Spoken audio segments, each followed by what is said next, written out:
did I actually put the Wednesday?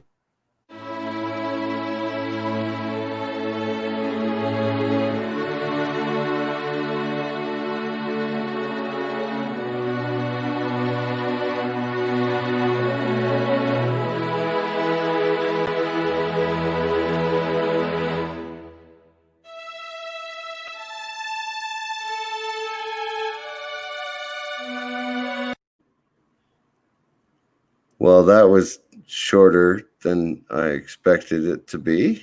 Brilliant introduction. Thank you, Rambling Canuck, for sending me a very short version of that. Well, it's short, sweet, and to the point. Love it. And what we have with us today, hello, everybody. Thank you for being here.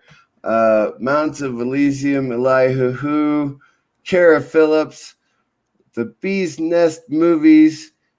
We've got, that's it, Carlo Albanese. Thank you for being here. We have on the panel Rambling Canuck and the Professor. The Professor actually went through world religion studies in college. Tell me about that, the Professor. So yeah, whenever I was a younger man, I decided to go to college. Didn't know exactly what I was going to do, so I got a degree in several aspects. But I decided to go through religious studies. Having grown up Catholic myself, I kind of searched a lot for the truth in that, as well as other aspects of religion. And so I went to school for it and learned actually quite a bit. Right on. Rambling Canuck, what do you actually know about voodoo? Very, very little. Yeah, me too. I'm a blind man in a dark room. That sound. That's why I wanted to have a professor on here. Hello, Thomas Potts. Hello, Mr. Hyde. Thank you guys for joining us. I appreciate that. Well, let's see if I can do a voodoo miracle and make the blind see today. But the only thing I could say is the bastard who's got my doll and keeps sticking needles in my spine can go right to hell. But other than that, well, I appreciate that, Mountains of Elysium. Dropping by to give a like is something that I can seriously appreciate. Thank you very much. So you enjoy your evening over there in the wonderful green hills of Ireland. Love it. So what we are talking about today is voodoo. What do you know about voodoo, Rambling Canuck? as I said, not very much, but I'm here anyway.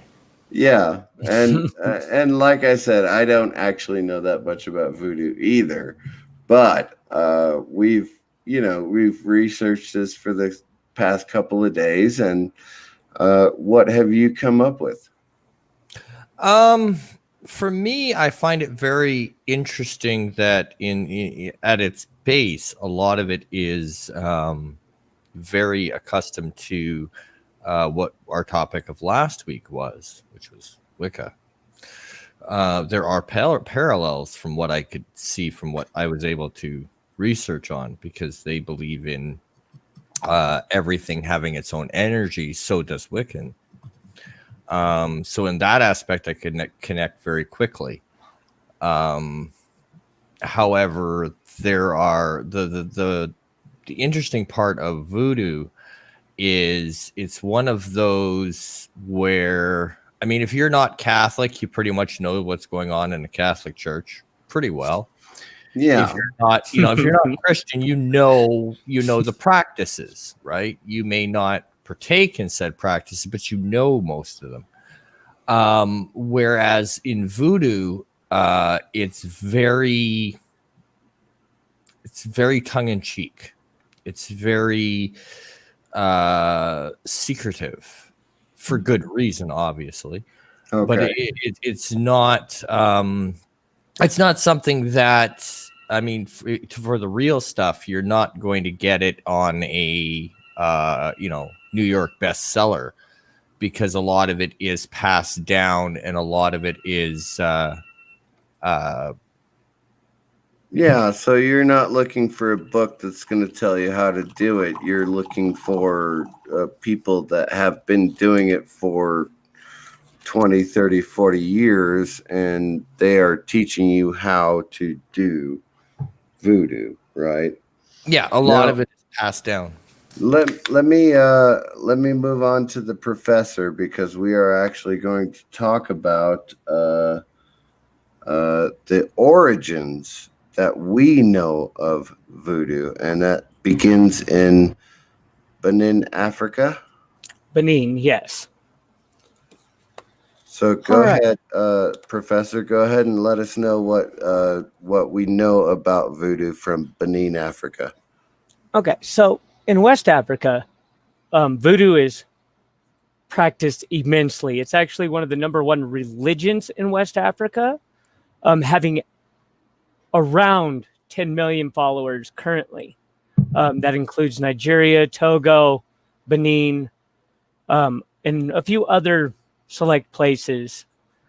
The old language of voodoo is actually in Fan or in the U. And it's voodoo, which is actually means spirit. So voodoo, voodoo, um, it means spirit. Everything has a spirit. Its origins actually can't be nailed down.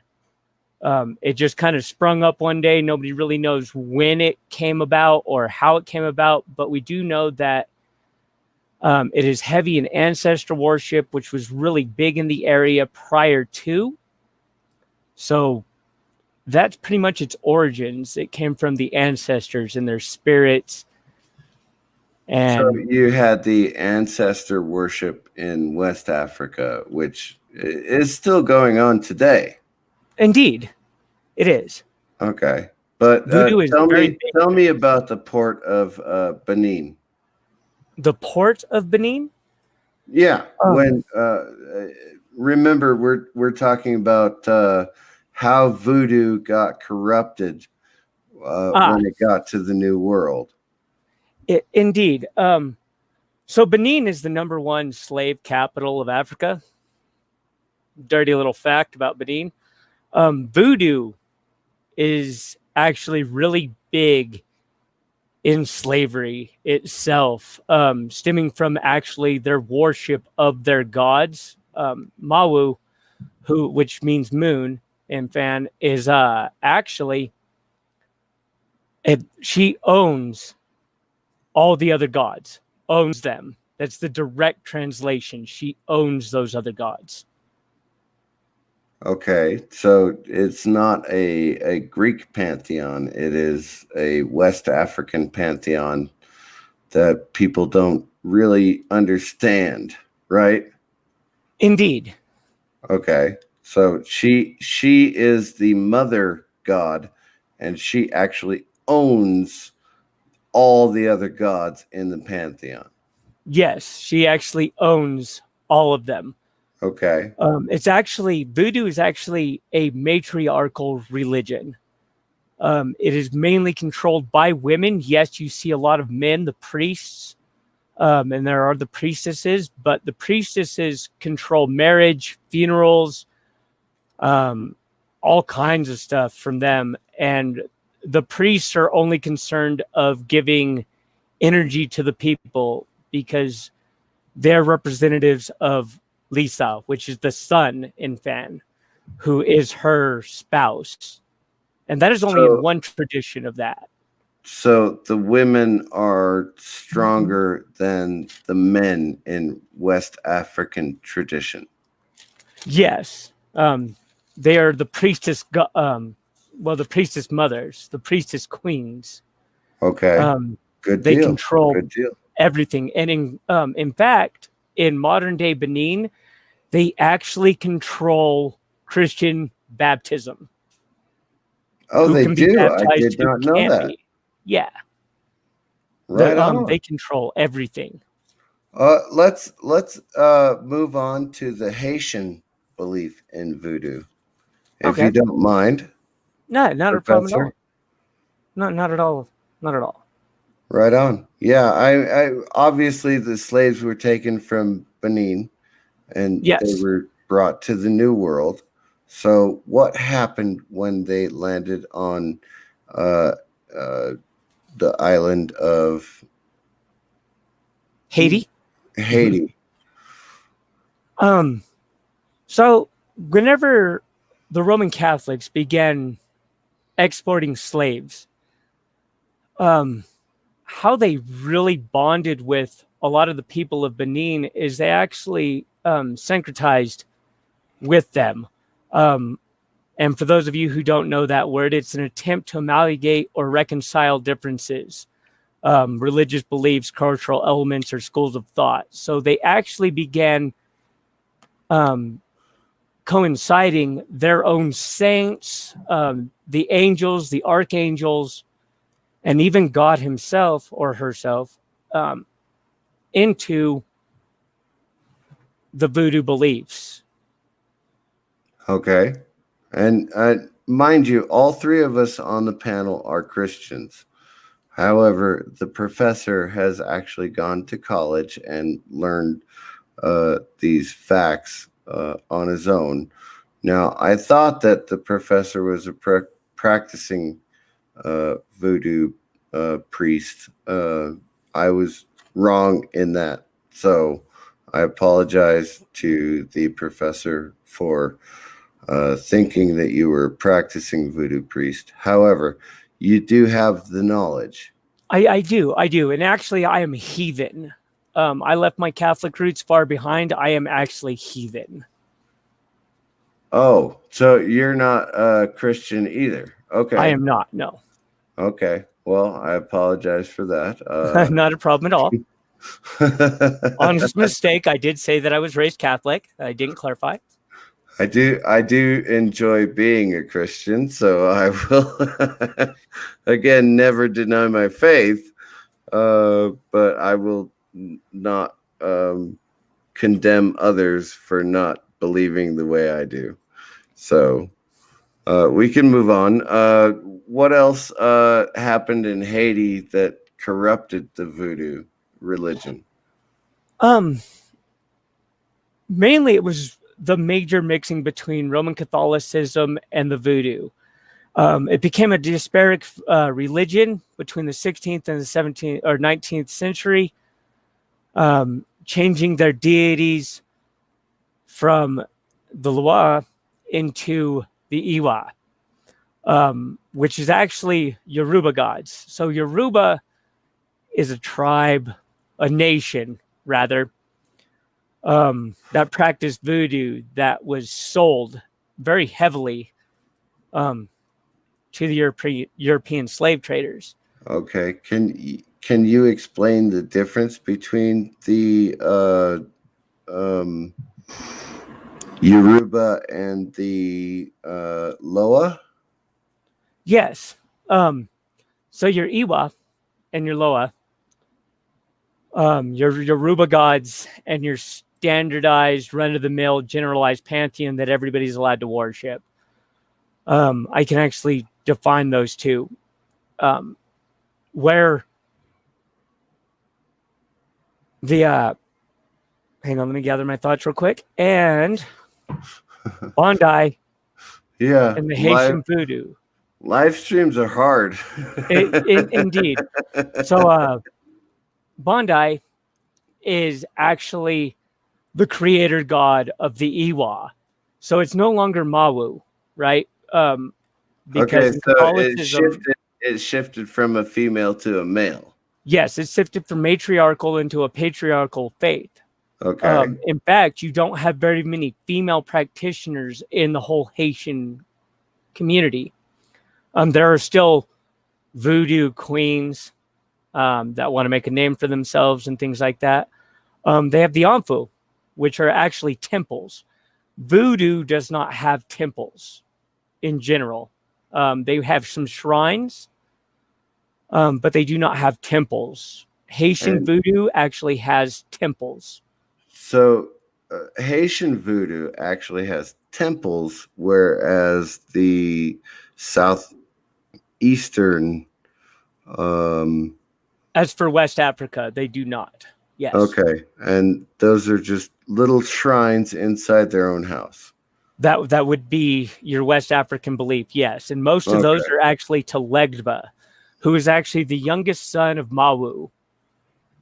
He's the guardian of the gateway. He's the one that you pray to get through to the other gods. You have to appease him.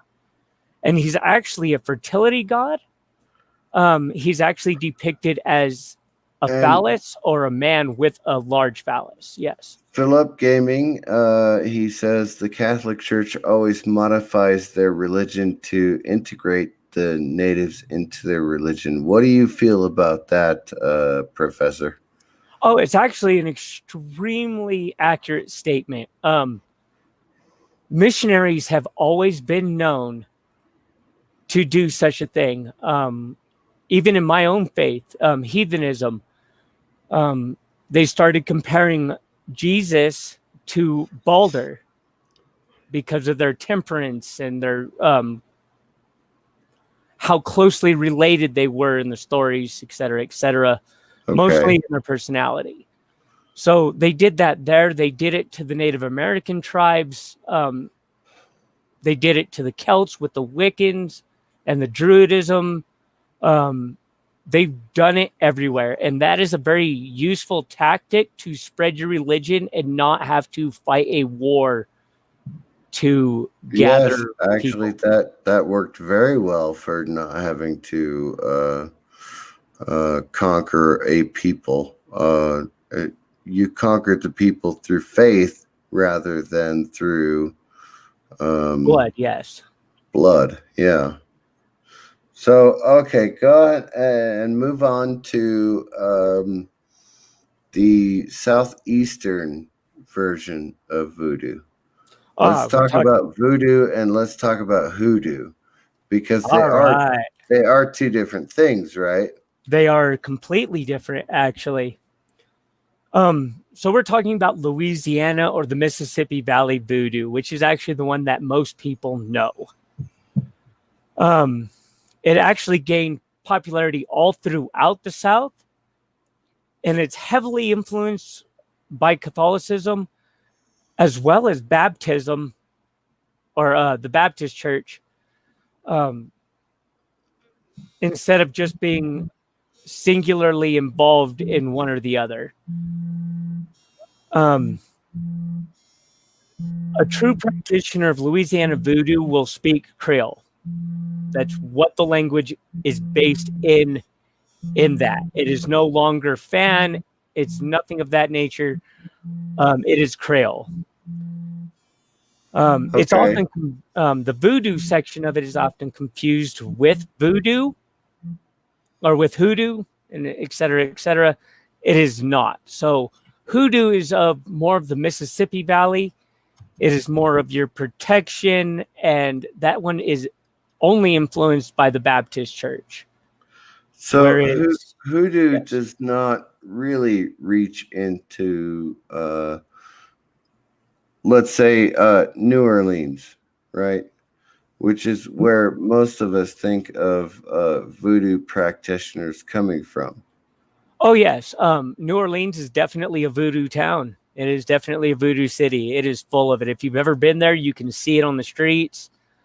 You can tell in the culture. You can even ask people to perform voodoo exorcisms, and they will do that for you to expel evil spirits. Okay. The biggest differences between West African voodoo or voodoo and Haitian voodoo to what we call now voodoo. Now Is let's talk about the different names for voodoo. Right? We have yes, hoodoo, voodoo, and voodoo. Vodun, right? Is that what you said? Or It would be Voodoo. Yes. Voodoo? With an A extended Voodoo. O. Yes. Okay. So go from West Africa to Haiti to New Orleans and tell me about the difference in the words that we use for this religion. The difference in words that we actually use, dating back to the West Africans, different tribes, different sects had different names for it, such as the Yoruba. They actually brought their word with them, where Vodou is actually the purest West African translation of that. And Voodoo is actually more of the French Creole coming out. So you have different dialects coming into play and influencing the change of not only the word, but actually the meaning of the word. Okay. Such as voodoo, which more translates out to spiritual energy than it does spirit. So what is the intent of voodoo? The intent of voodoo is actually to communicate with the gods to either help you with something or give back to them in a spiritual way, ask them for protection. In fact, the pantheon, there's an actual pantheon of gods in voodoo. And every tribe has their own spiritual defender, their own voodoo, Okay. that protects them. So you can pretty much do anything with voodoo, light or dark. Okay. So we're talking about light and dark, right? And when we are talking about the southeastern United States, the Yes. Mississippi Valley, and um, that city that's underwater. What's that city called? I can't even remember. New Orleans. I'm all like, it's underwater? Is it underwater right now? Well, it's not underwater right now because the dams are holding back the water, but yeah, it's literally under sea level. Indeed. Very swampy area. But we talk about those areas, right? And so we talk about the spiritual effects of the folks that are living in those areas. So tell me about divination rituals. Let's move on to divination rituals. So the divination is actually exclusively found in hoodoo. Now, there is minor divination in voodoo itself, but it is mainly found in hoodoo because to divine something is to be able to see something as the gods can see it happening. That's what hoodoo divination is. Now, whenever you talk about voodoo divination, and it could just be a stigma from either the Catholic or the Baptist side, you're looking at a very witchcrafty kind of thing. Divination in voodoo is usually gained through the use of blood magic or sacrificial magic, where divination magic in hoodoo is gained by casting the stones or casting the bones of something already dead. Or there are dozens of ways to divine something in hoodoo. Okay, so let's talk about the divination real quick. Compared to the Catholic Church, right? and I'm a firm Protestant, so I don't Right. I don't actually know that much about the Catholic Church, but let's talk about that for a second. The divination. Is the Catholic Church seriously 100% against divination? No, that is actually a common misconception because if they were completely against divination, they would actually be against prophets. Modern day, they're more against anything that really stands against them, but they're starting to really lessen up on that. So that's kind of a really obtuse statement on my part. A very I like obtuse that. statement. I like that you said obtuse. It was a very obtuse statement.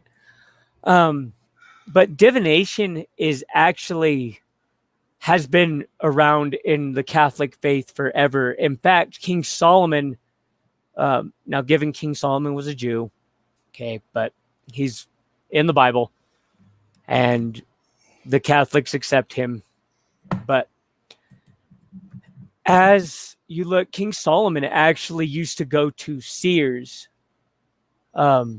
David used to go to seers. Saint Yeah. Augustus actually had a pagan seer. So that's something that was whenever Catholicism was first really getting a kickoff with Saint Augustus. Okay. All right. Um, so they're not completely against it, but they are against And anything that. folks in the chat, just so you know, I put the StreamYard link in there. So you guys can come up on the panel now because we're pretty much done with what happened to Voodoo. Unless the professor says something. Do you have more to say about what happened when Voodoo reached the southeastern United States? I actually do. As we talked about with the Haitian voodoo, the pantheon changed again, okay, to the primordial creator, the serpent, Damballa, which is actually a callback to Dan, the rainbow serpent of African mythology or theology, however you want to look at this. Okay, so that's the reason that all of us in the United States think of voodoo as a demonic worship. Yes, because that Okay, is a direct correlation with the snake. Yes. right on. Okay, carry on. There are also a few other changes. There's a powder in West Africa that they make. It's called zombie powder. It slows your heart rate down so much that you can't hear it beating. It doesn't allow you to breathe to where you could fog a mirror. But you can still hear perfectly clear. And we've got Bee's Nest with us. Hello, Bee's Nest. How Hey, are hey, you hey. doing today, sir? Good, sir. Good, sir. Right on, right on, right on. Do you have something to add to the voodoo discussion? The voodoo, yes. Where I live here, it's primarily Mexican. Um, they believe in this thing. You probably heard of it called Santa Muerte. Oh yeah, I know about that. Yeah. So it's sort of like, um, I'm not really sure how close to voodoo it is, but it's pretty much on the dark side of religion. Yeah, They're Santa Muerte is actually very dark compared to if you say, and I'll ask the professor again about this just so that we can get this clear. The oh, the word I'm trying to think of. What is it, Professor? We talked about it before we went on live. Santeria. No, not That Santeria. I'll never do Santeria. But is actually another form of voodoo, is Santeria. Oh, well, there you go. Bee's Nest, the professor. You guys can go ahead and talk. Yeah, Santeria and go ahead. I apologize for interrupting you, but Santeria and things of that nature. So you have 7 different forms of modern day voodoo, including the stuff that you find in South America and in Mexico, anywhere where they brought slaves over to work. Um, South America and Brazil is actually really, really popular. It's really closely related to the Haitian voodoo, and so is Santeria, actually. Um, the dark side of Santeria is actually extremely bloody, more so than your generalized Haitian rituals, including human sacrifice, which is something that they don't really like to talk about. So, as you come up through Mexico and even into the southwestern United States and into California, which was actually the last place of one of the modern day voodoo queens, they actually had a whole mixing going on with Mexican and Native American culture and everything. And it really got twisted all throughout there. And Yeah, Kara Phillips would like to know what we think of Hollywood voodoo. So, what do you think of Hollywood voodoo, Rambling Canuck? I think, like everything else, they probably add a lot of bullshit. It's I'm probably sure they do. just saying. And um, like Hollywood likes to do, if they know that it's like voodoo, for instance, in the average Joe, they think voodoo, they think black magic, they think raising the dead, etc., or voodoo doll, and people causing pain to others through black magic. That's where they're going to focus, right? So it's going to Yeah, and very, very skewed one way. necromancers necromancers are on the dark side of voodoo. Is that correct, Professor? That is correct. Les Zombies Mortis or Le Grand Zombie. Um, Forgive my would-be French accent. I do my best to actually do that. Voodoo dolls are actually a form of necromancy and dark arts. So that is actually something that is really, really big. There's a gris-gris, and that is what it's called, gris-gris, which is a protective amulet that dates back to the African times. But then you have your rising of your voodoo queens in the South. Marie Laveau, very, very famous voodoo queen. There's also all the paraphernalia. You have your talismans, your trinkets, your charms, everything that pretty much modern day Christianity extends into witchcraft. They take Wicca and they take voodoo and they smash it together until it's just all muddled. I I Yes, live go ahead. I live probably 5 minutes from the Mexican border, and I know a lot of drug smugglers. They use the Santa Muerte. They practice that because they believe that it protects them from being caught. So I know a lot of like drug smugglers in the cartel. They worship the Santa Muerte. Indeed, indeed. And the Phantom Muerte, another name for it, especially in the South, is actually Baron Samedi, and it's the god of death. Um, Whenever you get something from the god of death, he's he's actually the one that asks for your soul. He gets your soul. So he's the crossroads demon. No. The Crossroads demon, actually, if calling back to whenever I mentioned Legba, the guardian of the gateway, Papa Legba in Hoodoo is the Crossroads demon. He is the one that Robert Johnson sold his soul to. So the folks that practice Santa Muerte are not dealing with the Crossroads demon. No, No. they are dealing directly with the god of death. And in doing so, they get immense power, immense luck. Yeah, that's what they But believe. They want protection from yes, getting caught. But yes. they lose their souls in the process.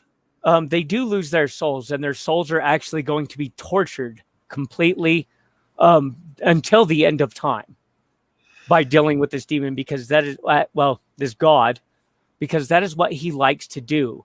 Now, he's not all evil either. If you are pure of heart and you make a deal with him, he will not torture you, but he will give you what you want in the afterlife. But you have to remain within the terms of the contract. That is Interesting. too complicated for me. It is a very complicated thing, and it's actually a very complicated ritual to perform. Yeah, to add in on that, the professor, I was HVAC certified, and I would go into people's houses or apartments, and I've been in some apartments where people would devote a whole empty room for a shrine of the Santa Muerte, and they have like a shrine with offering with like fruit, coins, and a big statue of the skeleton with like the hood on and everything. But they will devote a whole room just for that statue. Holy Yes. cow! Holy The cow! the That reason scares that the they do crap that, out of me. I it being is a very scary, Christian, Mr. CCTV. Very scary. being a Christian, I my belief is that Jesus was the Son of God. He came down. He died for our sins, and he was resurrected on the third day. That's all I have to believe. That's it. That's the end of it for me. So tell me about these resurrection rituals. I don't really want to go into the dark side of voodoo, um, but Um, we are talking about voodoo. So what yes. are the resurrection rituals in voodoo? Actually, I will not go into how to perform the rituals or anything of that nature. Yes, I have that knowledge. Yes, did I dabble a little bit here and there? Yes, but I will not go into that, because down that path is madness, complete and utter madness. Um, Professor, real quick, the classic Haitian voodoo, do they just do animal sacrifices, or do they go into the human sacrifices too? Haitians were the ones who began animal sacrifice, because the Catholics actually performed sacrifice. And that was ancient teachings, but they took that very literal. Classic voodoo does not center around sacrifice. Voodoo gives life, it gives prosperity, it gives happiness to people. They work underneath the sun, underneath Lisa. It gives them energy, it gives them power, it gives them strength. The moon cools them off at night, and it gives them fertility. It allows them to have children and have a life. Yeah, real quick, Haitians, yes. um, Kara in chat. Yeah, I was thinking the same thing. What the having not enough space for a shrine? Well, they're devoting a whole room for a shrine when they could be using it for something else. Ah, fair enough. Well, they Okay. could be. They very well could be, but it depends on what you're doing. You said that you saw coins on these shrines. Yeah, They're there was asking for coins. wealth. Yeah, there were I saw coins and I saw fruit. They Max, want the Max fruit World stands for Entertainment. prosperity. Seriously. You Nice. remind me of the babe. What babe? The babe with the power. What power? The power of voodoo. Hoodoo? You do. Do what? Remind me of the babe.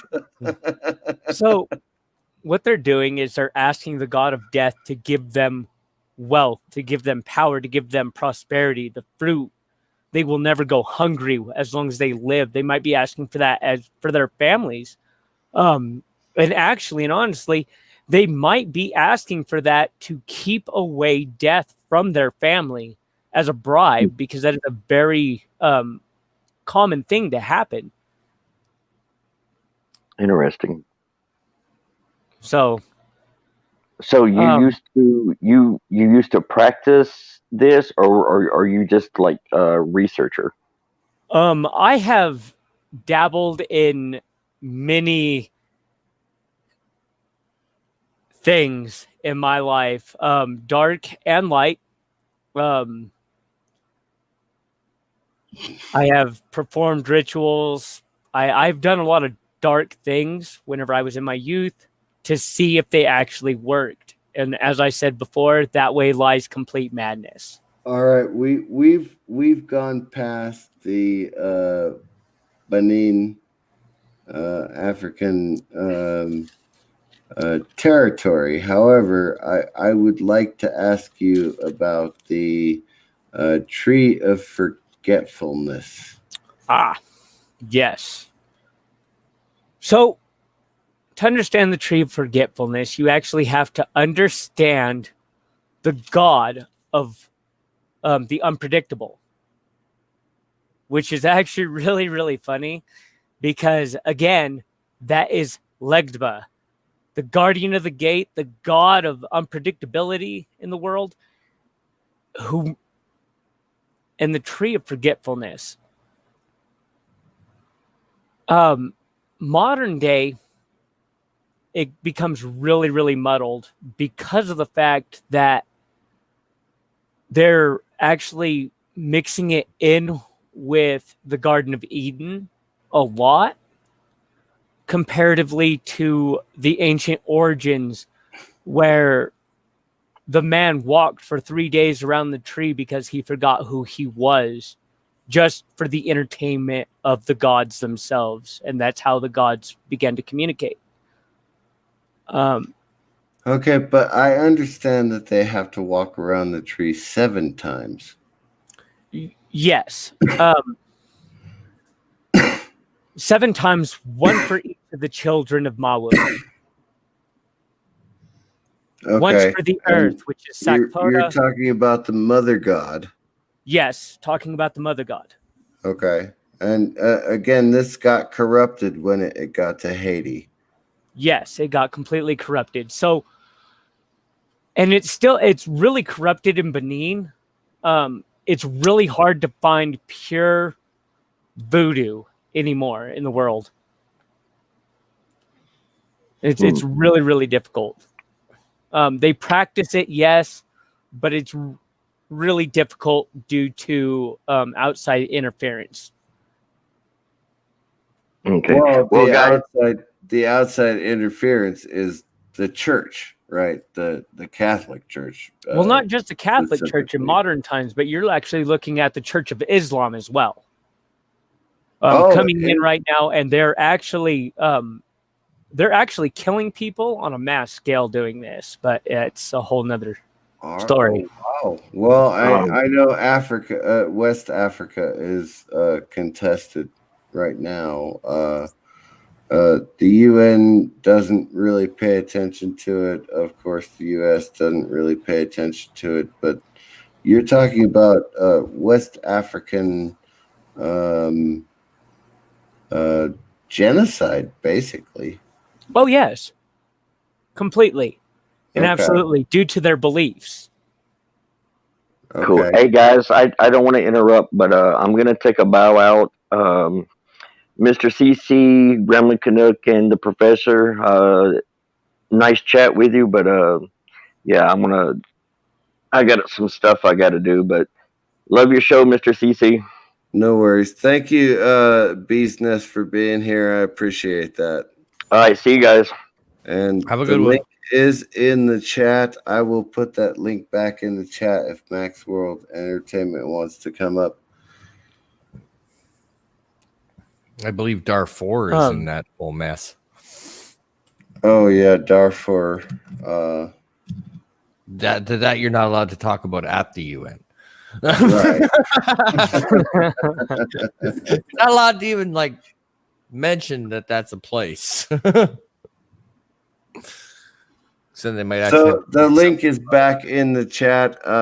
Kara Phillips, if you are capable of coming online, you're welcome to. Obviously, Macworld Entertainment, you're welcome to come online. We can talk about this subject for another 15 minutes. So we're good to go. All right. Actually, the professor, I would like to ask you about do you know who Yusuf El Hashim? Elohim, the Elohim? musician. Yes, he's a musician, right? But he is Yes. supposed to have been a practitioner of voodoo for many years now. And is he? The last I heard, he was proven a fraud. He uses the dark side of voodoo as a draw-in for his audiences. He likes to sing about it. He'll do some silly little ritual stuff on the stage. He's actually pretty much a callback to Fred Staten, who was called Papa Midnight. He was a showman as well as Okay. a voodoo practitioner, but he would get up, he'd sing, he'd dance. The biggest thing about Louisiana voodoo is that singing is how you channel the energies of voodoo. Okay. So it's the song, it's the voice, it's the chant that goes in and enables the magic to happen. But So, Elohim, no, he's a fraud. tell me about that. Tell me about the drum circles. Tell me about the how they channel the magic into voodoo or hoodoo, whatever they're practicing. Your song, the feeling in the song, how well it's portrayed. Well, not necessarily how well it's portrayed, but it's your emotion. It's your channeling your energy into it and hoping for a response from these spirits from the other side and hoping that it's good enough. That's why you get the whole village together. That's why you have a drum circle. That's why, because you want them to know how much of a how much of a need there is to talk about it. Okay. All right. And well, that is what we try to do in our community as website creators. Right. So there are people that, they need support, they need money, whatever the case may be. And that's what we do as a YouTube community. So, how is that different from a drum circle? Where you're asking for maybe things for others and so on and so forth using modern day technology. These people didn't have modern day technology. They had themselves, they had their voice, they had their song. So they had to do this. And that's the thing with voodoo, is that you can do some voodoo and people get wealthy. You can do voodoo but everything, as in all magic, there's a price to be paid. Yeah. And if there's more than one, the price is not so much. Just like in your YouTube communities, the price is not so much. If everybody tosses in $10, you got 100 people tossing in $10. It's $1,000 pretty quick. Okay. So And if you have like 10, 12 drummers and a bunch of singers and people dancing and showing the gods their joy and everything, the price that they pull from people, and they pull their life force, their energy, their spirits, they taste their spirits. That's something that is very commonplace in voodoo, is they taste their spirits. It's not so big of a pull as one person going in, because if one person goes in, you end up like Robert Johnson, Dr. John himself, Fred Staten. These people died mysteriously after using voodoo for many years, I might add, but they still died mysteriously. But they were giving up their life force while they were doing the rituals that healed people. Is that correct? Yes. Well, Robert Johnston sold his soul to the Crossroads Demon in one of the stories to become a better musician. In fact, the best musician in the world. And he did. He was known as the King of the Delta Blues out of nowhere. He just sprang up. Like after playing in dive bars and all that, all of a sudden he's starting to record albums. Yeah. And he died less than a year later. Well, so that's what you're looking at with voodoo is. Yes, because they give you the skill, they give you the power, but you use that power. And you have to give up your life force in order to use that power. Yes, especially if you're doing it alone. That's why if you do it together in a drum circle, it doesn't pray that much. And also, if you have a drum circle, they do not have evil spirits cannot find you as easy. They can't find the asker as easy. Because it's a circle. Because it's a circle, because there's more than one person and everybody's crying out for the same thing. Okay. All right. Right on. I am going to go ahead and end this session, but Rambling Canuck, what do you got coming up this week?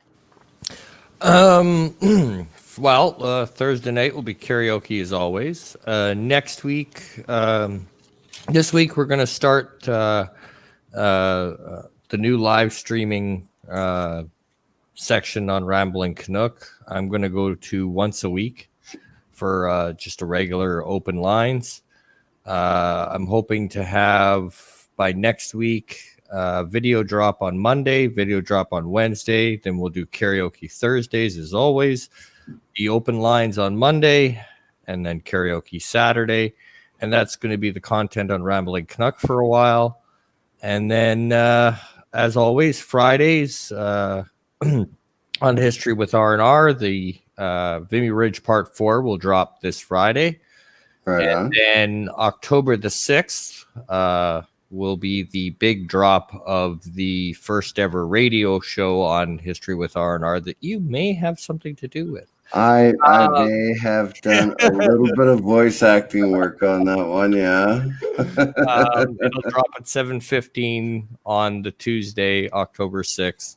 And we ask that everybody, at least for that video, stay with it right to the end. There will be two little surprises right at the end.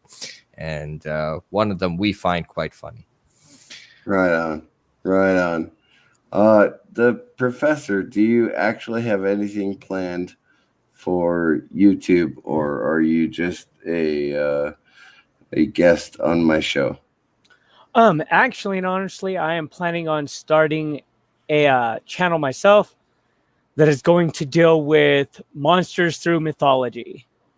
Oh, nice. Okay, good deal. We're going to go through all monsters, all mythologies. Every week it'll be something new, something different. And when do you plan on actually doing that?